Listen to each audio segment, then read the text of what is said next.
Hello, everyone. Welcome back to another edition of our interview section of our show. We have not discovered a name that sounds appropriate yet, but we are vastly working on that. COVID conversations is where we've landed, and that's no bueno. So we're still improving upon that. Today we are joined by the. We need to be monetized. I need you to stop. Okay. Today we are joined by the very successful Isabelle Hyde, multi-instrumentalist, YouTube sensation. We are beyond excited to have you. How are you today? I'm doing great. Happy to be here, man. Awesome. It's always good to talk to people with stronger Wi-Fi connections than ourselves. And so far, this has been ideal. It's a unique day. Usually it's terrible, but right. You know, well, good. Yeah. I'm glad. Between Ian streaming from Mars and the dogs that keep coming in and out of my room, it's going to be an experience. One of a kind. Absolutely. So you are just shy of 50,000 followers on YouTube, and you have crossed the threshold of 3.3 million views on YouTube. Really? Whoa. Yes. So what were your intentions when you first started this thing? Man. Well, I've wanted to do covers since I was probably 11 or 12. I had a friend that would make covers, and I was like, yeah, I want to get 30 views on YouTube. But I never actually did it until I think I was 17. I had just turned 17. And I literally was just sitting in my room, wanted to play some music, and I was like, why don't I turn a camera on in case something happens? My intention was to enjoy what I was doing and not look for any specific result. So then I would feel fulfilled in what I was doing in the first place. But that was the night that I recorded the kitchen sink video. And then lots of people saw it. And before I knew it, I had like 100 subscribers in the next couple weeks. And I was like, oh, I should probably do something with that. Just kept on going. You got to keep the train rolling on that one. Yeah. That is the first video that I saw of yours. Mm-hmm. And it was around, I think it might have been a few months after it had come out, and I subscribed, and I've been subscribed since.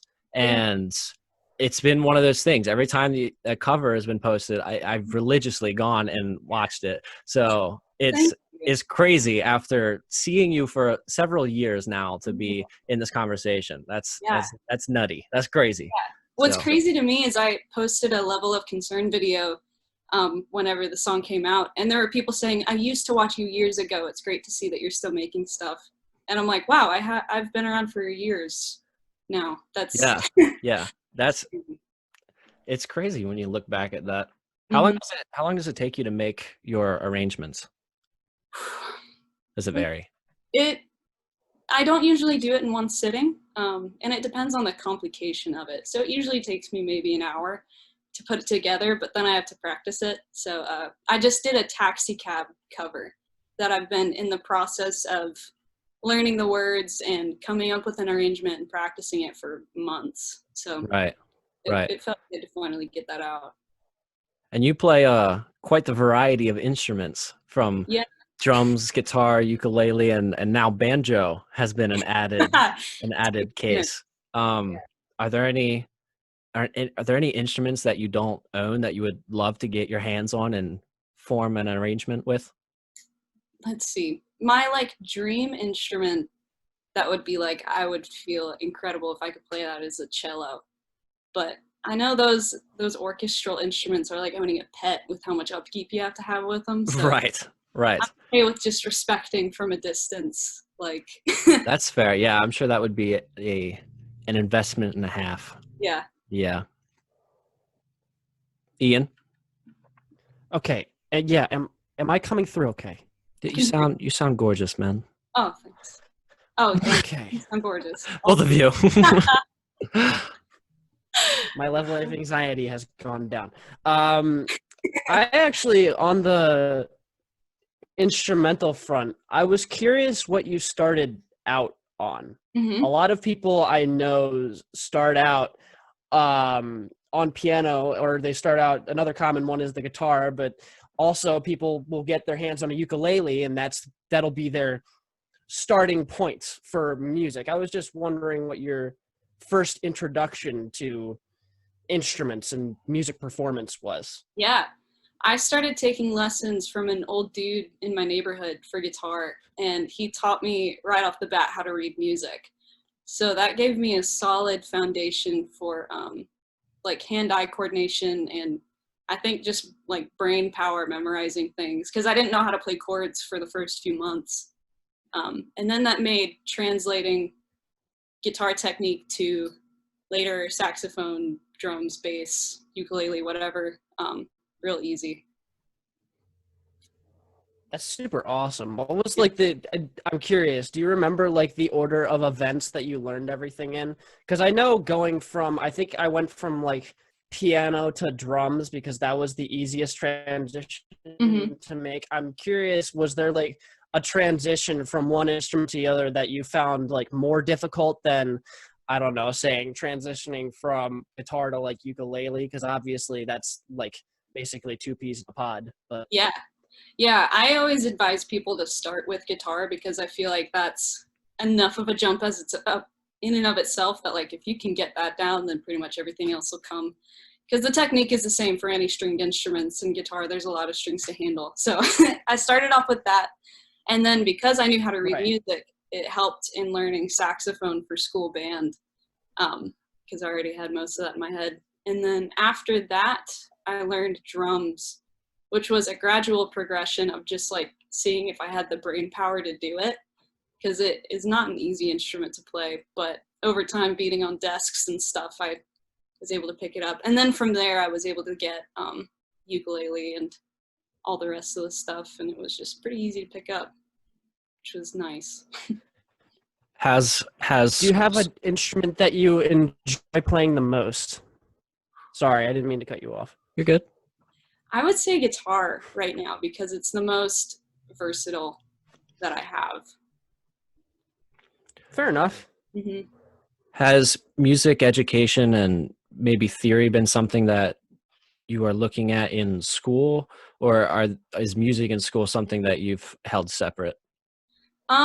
Yeah, I haven't looked into music for school, because I very easily adopt the idea that if something is a task, then it is like work and not fun. And I didn't want to do that to my relationship with music. I also didn't want to put myself in a box, because I'm very much a logical thinker, rule follower, that I knew that if I learned a ton, like all that there was to know about theory and stuff, that I would think I'm not allowed to do that. Right. Music is all about breaking the rules. So switching gears, I have a question that I've been wanting to ask for a long time. 2018, you played in Scully's Diner. Yeah. Could you tell us a little bit about that? How did that come about? Oof, that was a crazy chain of events. So let's see. I think it was 2017, I saw the band Vespertine at a coffee shop in Texas. And Jesse Cale was playing keyboard for them at the time. And I got to meet him, and I thought he was super cool. And so I followed him on social media and stuff. And then I saw that he and Ashley Dunn were touring with Secret Midnight Press, which is a publishing company that they have together, reading poetry and stuff. And so Jesse had been a big inspiration to me as far as writing, and just as a person. His whole mantra is to be who you are to its fullest extent, and just really cool stuff. So I went to the show and wrote him a little letter that was like, thanks for inspiring me to write songs again.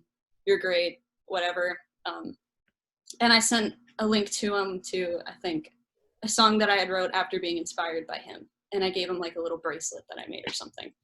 And then he, I think he followed me on Instagram after that. It was just like, thanks for your nice words, whatever. Didn't hear from him for months. And then he messages me on Facebook and said, hey, I'm having this festival. Do you want to play at it? And I was like, sure, I'll drive up to Columbus. It's like 12 hours away or something. But I was like, normal weekend. I don't care. So yeah, that was a crazy thing that I still look back on it and I'm like, why did that happen? But I'm so glad that it did. And it just so happened to be held at Scully's, which is a crazy thing. So Yeah, that's quite a jump. yeah. And it's been almost a year since your EP came out. Yeah. In terms of writing your own music and releasing, is there anything coming in the future that we can look for, or where is everything going with that? Yeah, it's all still in the idea phases, but I've got some songs that I'm really liking that I really want to look towards with the next project, thinking it through entirely as far as instrumentation goes. With the last EP, it was more of an acoustic, let's make it cheap, let's make it quick, like just get some music out there. But with this next one, I really want to focus on pushing my own boundaries with composition and stuff, and I'm really excited about it. So there's no timeline yet, but it is on the way. That's awesome. Awesome. Ian? Yeah. You still can hear me all right? Mhm. Yes. Okay. You guys keep breaking up for me, so I just want to make sure. I'm curious about, because we're all kind of 21 Pilots fans here. That's something that we all have in common, I feel like. And I was curious about, because different people have different things to say about different bands' fan bases. And 21 Pilots fan base is one of those extremely notorious fan bases for a myriad of reasons. I was curious about, because I know that, like, there's the stories of people jumping into the pit and getting ripped apart, basically torn limb from limb. And then there are also really, really great sides of the fan base. And this doesn't completely just apply to 21 Pilots. This is pretty much fan bases, a lot of fan bases in general. Like, I don't know, BTS is one of them that comes to mind. The crazy cult fan base, but like, I was curious because I'm sure that you've had a pretty good look at a lot of that. Sure. So I was curious, I don't know, from what you have seen, what are your thoughts on just the culture of fan bases surrounding, like, the obsession of certain artists, how certain people will take on to certain artists in some way, and basically make them like the center of their lives. Yeah. You know, I was wondering if you had any like comment on that. Have you seen that firsthand happening? Yeah. Well, I am very aware, looking introspectively, of my propensity to really worship things very easily. And I think that's a very unhealthy thing, to base your entire existence off of one single person or one single form of media or something. So I see that in myself, and then I also see it in other people, and it makes me a little concerned and sad. But yeah, I think 21 Pilots definitely has created its own narrative as far as the fan base goes. And it's easy to kind of, Yeah. I don't know, it seems like it possesses both ends of each extreme, where I've encountered very toxic and very crazy people, but then also some of the most encouraging experiences within it. So I guess looking outwardly, how I choose to interpret, I mean, if we're going on the goodness or badness of a certain fan base, I try to look at what it's all based on. And that there's good and bad within the 21 Pilots fan base. But if you go back to the source, Tyler and Josh are the ones that are inspiring this, and they aim for love and support and kindness of people, and looking to help yourself and to help other people. And so that's why I still consider myself a part of it, even though they're usually known as very annoying, very frustrating people. I'm still honored to be able to model certain parts of myself after those two people. So I don't know if that's exactly the question you're looking for, but oh, he's frozen. Answer. Oh God. Come back. Can you I'm sorry. You're good. Okay. Go ahead. So I'll jump in. Looking around your pages, and I mean, just from following over time, you've said that Jesus and music are important to you. And I think that is true for a lot of people, and that's certainly true for Ian and I. And I was wondering if these things go hand in hand for you, and if that is the case, is this something that are these themes that will be seen in your discography, or do you try and keep them separate? Um, Short answer, no, I don't try to keep them separate. I think that I said earlier it's unhealthy to base your entire existence off of one thing, but I think spirituality is a little bit separate from that. Because I feel like I have meaning in that I have value because of what I believe spiritually. And so that means that everything that I do is going to be seen through that lens of, what my worldview is through how does God see me and how does God see others. And so whether I like it or not, it's always going to be it's always going to go hand in hand. I think of songwriting and model that after John Foreman, who is the lead singer of Switchfoot, which is a very a big question mark to people that like to put bands in boxes because they're not really Christian, but they're not really secular either. But he just writes about life and says that, you know what, it's all together. Sometimes it's super hopeful and happy and go Jesus, and sometimes it's why does genocide exist, And I think that that's all okay to put in one spot. Right. He says, this is what I was trying to think of. He says, my job is to be honest. And honesty exists in the absolutes and in the questions. So that's how I try to approach things. That's a very good way to put it. And that's definitely an area to think on for me personally. Ian? Yeah, I'm curious about the whole honesty thing because it seems like you take to that very strongly. Is that something that you strive for in your own music? Oh, yeah. Something that you hope to kind of achieve at some point? Yeah. Yeah. And like, I was going to ask, what other role models do you see yourself, I don't know, trying to take after, I guess? Because I know that everybody has their inspirations and such. And you've mentioned, obviously, 21 Pilots and now the lead singer of Switchfoot. I'm curious about other people who've inspired you and who've pushed you, yes, whether it be mentally to do what you're doing. Yeah, well, I'd say John Foreman is the biggest one in my life.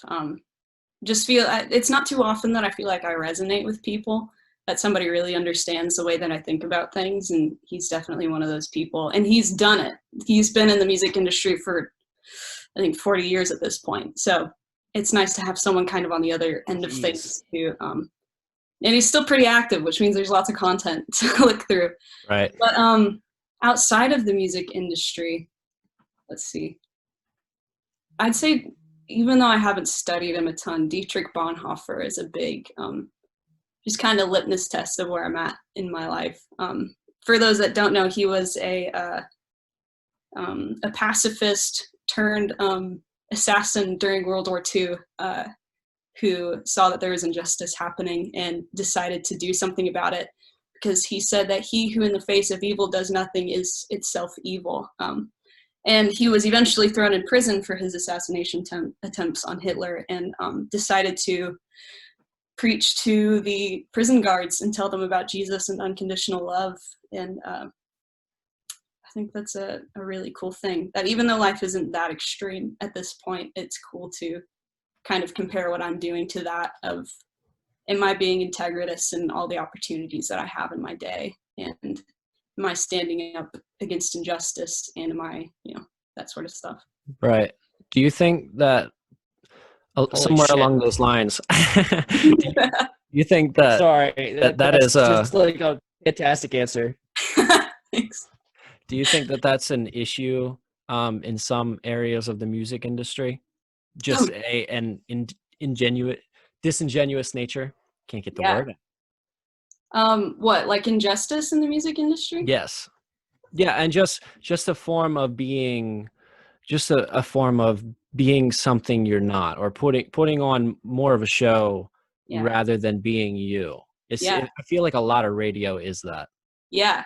Yeah. Well, I believe injustice probably exists in every sphere of influence within society. So it makes it real easy to make a difference if you choose to. But yeah, one thing that I'm constantly trying to be aware of is being entirely myself. And it's really difficult within the music industry because you are creating yourself to be a product.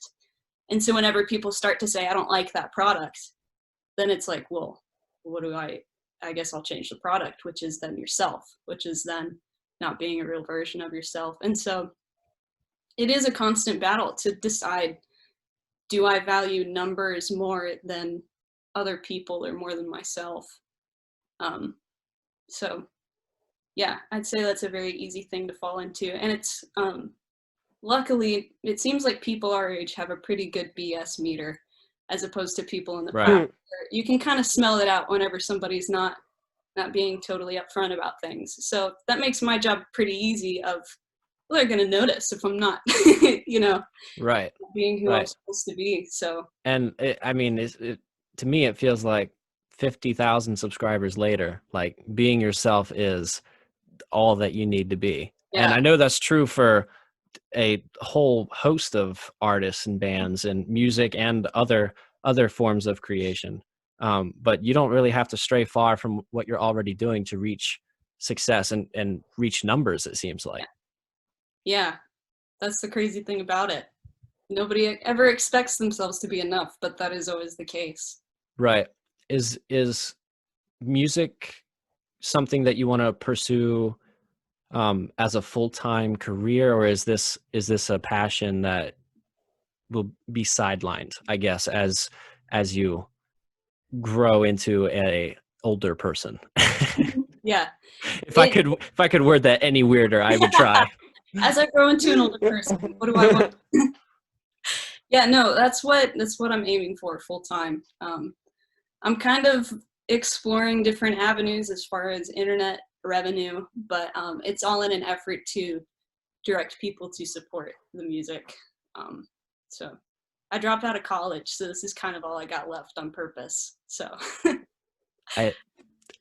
From our end, it seems like it's going very well. thanks. Appreciate the affirmation. No, of course. Ian? Yeah. Oh shit! Nice. I've lost my question again. Take your time. This is not the first time this has happened.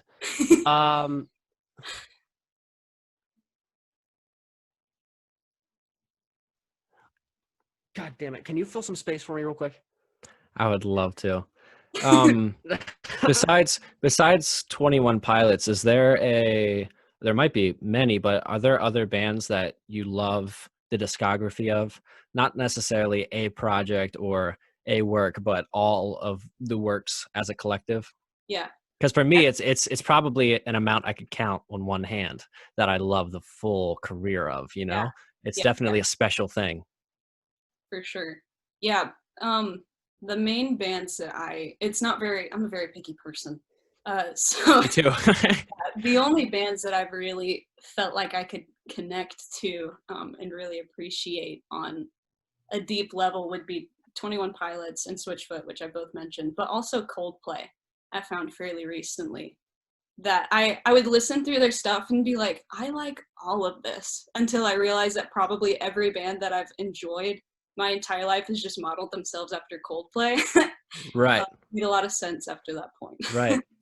If you ever go deeper into Coldplay sound, I don't know how much experience you have with Radiohead, but there is a tremendous amount of Coldplay that is derived from Radiohead.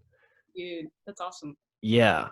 And they've both been huge players and huge innovators on the industry at large.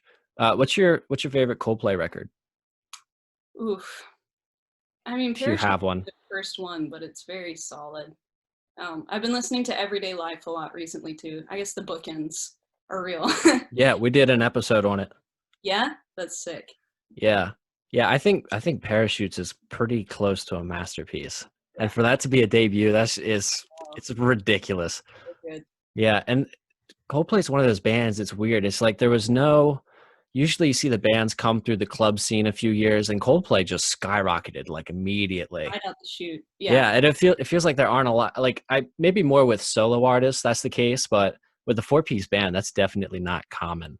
And coming out of the UK too, it's definitely a one case that I can think of. Yeah. It would definitely be Radiohead and U2. Radiohead and U2 are the two bands after Coldplay that you should go back to. They take massive amounts of shit from U2. Yeah.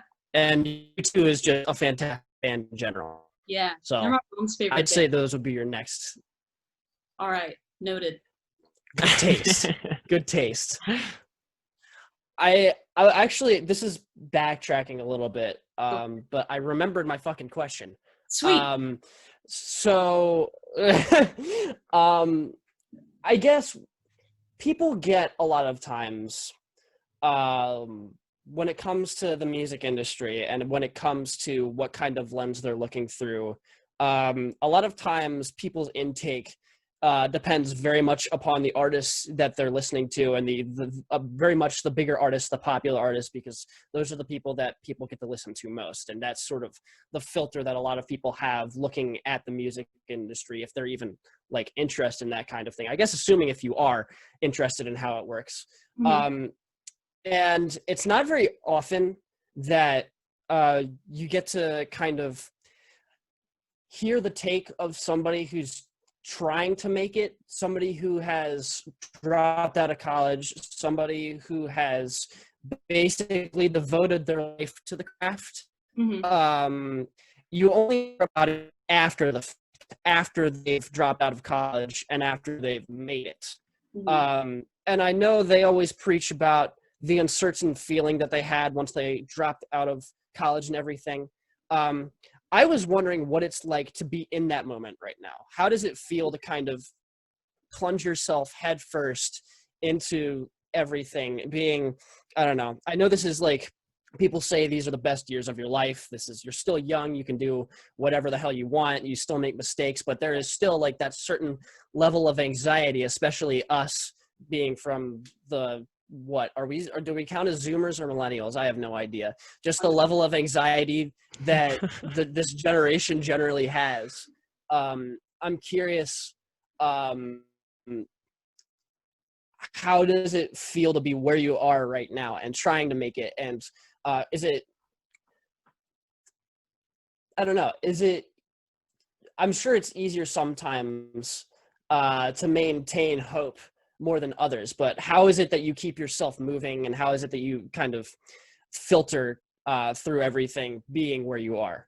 Mm-hmm. If that makes sense. Yeah, no.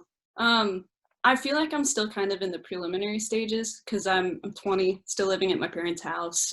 So I don't have to support myself off of a music career yet. That might be coming pretty soon, and so we'll see how it goes. I'll update you then. But as it stands right now, it is easy to get anxiety about starting off correctly.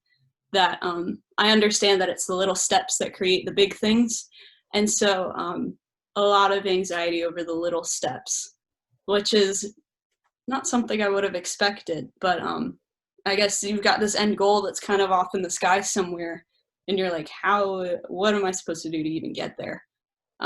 So yeah, there's a lot of just kind of sitting and thinking and figuring out what's the next step, and trying to aim for that. But I had that thought of, I know people that have like made it, and you see their documentary in the theater and you're like, that's great. And they're like, there were hard times, but we got through it. And you're like, what was it? Like, how did you get through it? Like, or I see people that are like, we're just starting out, we're in our van, we're touring around the nation. And then I'm here like, how did you even get a van? Like, whatever. So, right. But what I've started doing is I want to start doing vlogs to kind of document I have no idea what I'm doing, and maybe what I choose to do will help somebody else in the future. So we'll see how that goes. But That's really awesome. thanks. Yeah, we'll certainly be here for it. And it would be awesome to follow this up down the road and see how things have progressed and changed, be able to compare and contrast everything. But thank you so much for coming on. We've taken almost 40 minutes of your time here, and Zoom is very particular about making us pay money when it reaches the 40-minute mark. So we're going to have to draw this to a close. Before we go, is there anything that you would like to say or plug before we do so? Oof. I don't really have anything to plug at the moment, but thank you guys so much for inviting me, giving me space to Of course. talk. I like talking about this stuff, so. Awesome. No, we do too. We do too. Awesome. Well, enjoy your weekend, and we'll hit you up with all the Super nice, links to man. everything. We're awesome to Thank you. talk with you. Sweet. Awesome. Cool. All right. Well, stay safe, and we will see you. Sounds ya. good. All right. See ya.